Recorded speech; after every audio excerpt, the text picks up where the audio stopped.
আজকে তো আমি রিয়াকে আমার মনের কথা করে বলবো।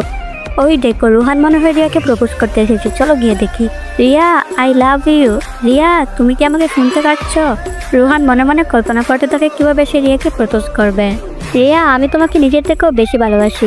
রিয়া, আমি তোমাকে অনেক ভালোবাসি। যদি তুমিও আমাকে ভালোবাসে থাকো তাহলে প্লিজ বেরিয়ে আসো। সবাই তখন রুহানকে উৎসাহ দিতে থাকে, ঠিক তখনই একটা মেয়ে বেরিয়ে আসে। ওই, কাকে ডাকছিস? তোর রিয়া তো সুগার ডেডির সাথে ডেটে চলে গেছে। কি বলছিস এসব? তার মানে কি রিয়া রুহানকে পছন্দ করে না?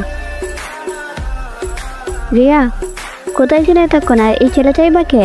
আমার বয়ফ্রেন্ডের সাথে ঘুরতে গিয়েছিলাম। কি, ও তোমার বয়ফ্রেন্ড? হ্যাঁ, অবাক হওয়ার কি আছে? তাহলে আমার সাথে অভিনয় কেন করলে? কোন রোহান, আমরা শুধুমাত্র ফ্রেন্ড। আমি কখনো বলেছি তুমি আমার বয়ফ্রেন্ড? তাহলে আমার সাথে তো সুন্দর করে নাটক কেন করলে? I just hate you. Riya, তুমি বুঝলে না আমার ভালোবাসা। শিট, আমি কার জন্য এসব করছি? যে আমাকে ভালোই বাসে না। তখনই দেখতে পাই একটা মেয়ে দৌড়ে এদিকে আসছে। এই মেয়েটিকে জানতে হলে পরবর্তী পার্ট দেখতে চ্যানেলে চোখ রাখো।